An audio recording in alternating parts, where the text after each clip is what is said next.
In today's video, I'm going to teach you how to mark messages as unread on Slack.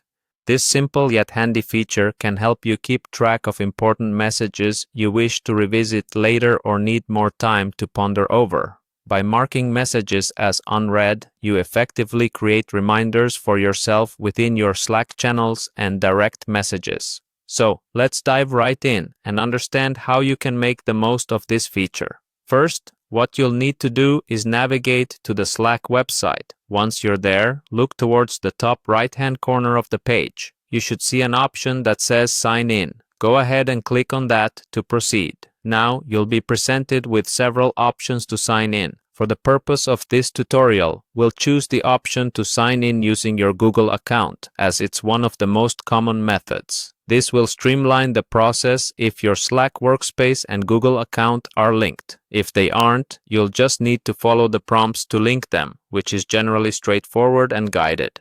Once you've successfully signed in, you'll need to head over to your direct messages or wherever you want to mark a message as unread. From your Slack dashboard, navigate to the section where your DMs are listed. This is normally on the left-hand side of your screen. Click on the message where you want to perform this action. After selecting your message, it's time to look for those three little dots. These are usually found at the top of the message, and clicking on them will reveal a drop-down menu with various options that you can perform on the message. Within this menu, you should see an option listed as Mark Unread. By clicking this, you're effectively telling Slack to treat this message as if you haven't read it yet. This doesn't mean that the person who sent the message will see it as unread.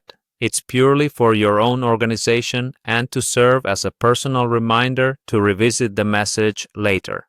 And there you have it.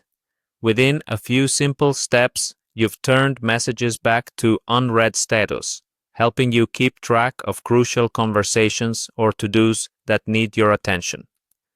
This is particularly useful in a busy workspace where messages can easily get lost in the shuffle. Thanks for following along. I hope this step-by-step guide helps enhance your Slack productivity. Be sure to explore further options in Slack to optimize your workflow, and don't forget to subscribe for more helpful tips and tricks.